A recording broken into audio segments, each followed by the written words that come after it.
Hi there, my name is Matti Sulanto. In this video I'm gonna take a look at some key differences between the Lumix G9 and the G90 cameras.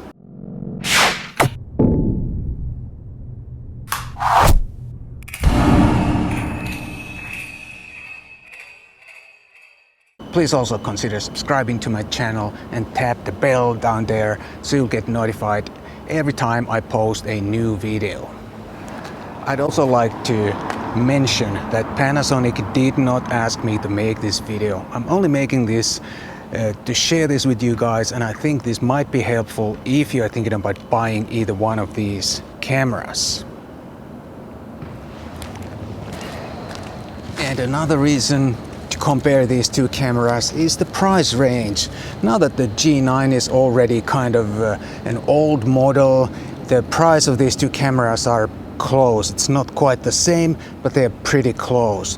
And some of you might be thinking that maybe the G9 is not worth buying anymore, and maybe the G9 has some new features that are better than the ones on the G9. And let's start with the size and the weight. The G9 is clearly heavier of the two, and it also has better weather sealing. I think it's one of the best that Panasonic offers. It has dust and splash proof and also freeze proof design.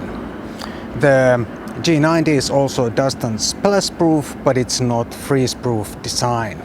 The battery of the G9 is rated for 400 shots and the G90 battery is rated for 260 shots. 290, sorry.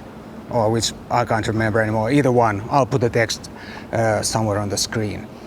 I've never had any problems with the battery life on either one of these cameras, but the G9 has the larger battery that can take more shots. That's just a fact.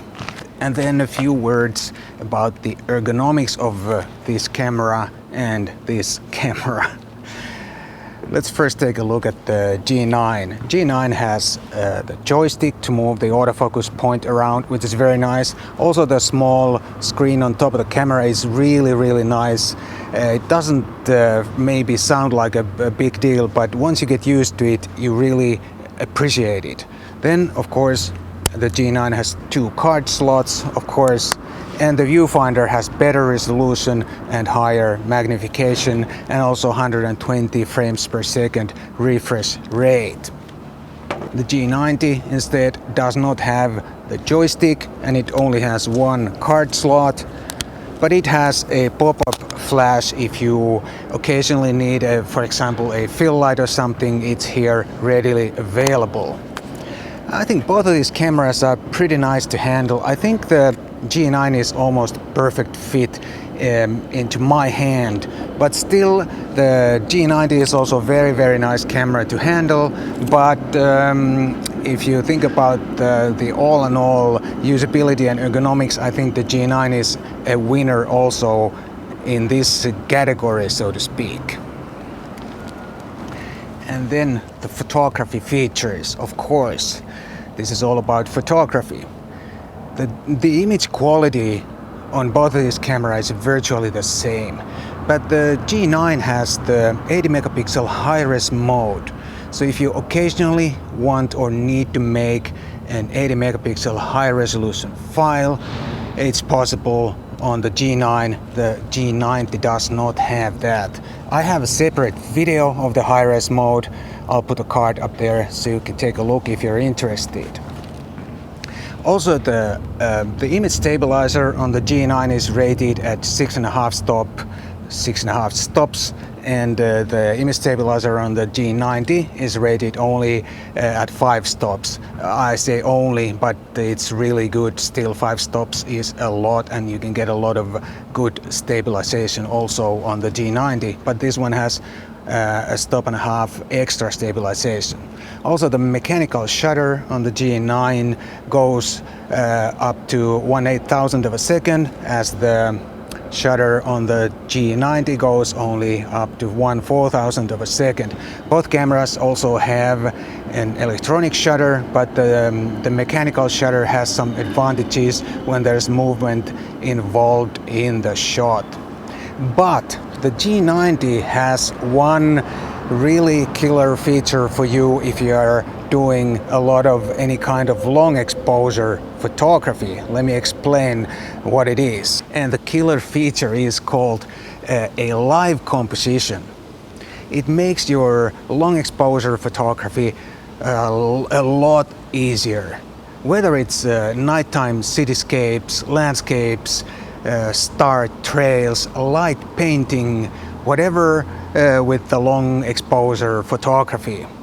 I have a tutorial coming up on this topic, but right now I'm just gonna say that it's a killer feature. So if you're into any kind of long exposure photography, then the G90 is your camera. And at the time I'm recording this video, the live composition is only on the G9. So it's a unique feature in the Lumix lineup at the moment, and only the G90 has it. And then the video features. Both of these cameras are pretty decent video cameras. They are Lumixes after all. The G9 can shoot the 4K UHD up to 60p from the full sensor. The G90 can also shoot 4K UHD, but there's a 1.25 crop and it can only go up to 30p. But G90 has Panasonic's V-Lok L color profile, which is useful if you are into color grading, and the G90 also has better autofocus customizability for video, and that might be a big deal for you if you are doing a lot of video. I think I personally would prefer the G9 because of the up to 60p 4K and the full like a full sensor 4K video. Both cameras also have microphone and headphone connectors, so it's kind of difficult to decide which one to take. It's easy for me to say because I can use either one if I like. The G90 is definitely also a very nice video camera, but I think I would prefer the G9. My conclusion with these two cameras is very similar to my conclusion with the 12 to 60mm zoom lenses, by the way, which both are here, and you can check my conclusion up there if you're interested.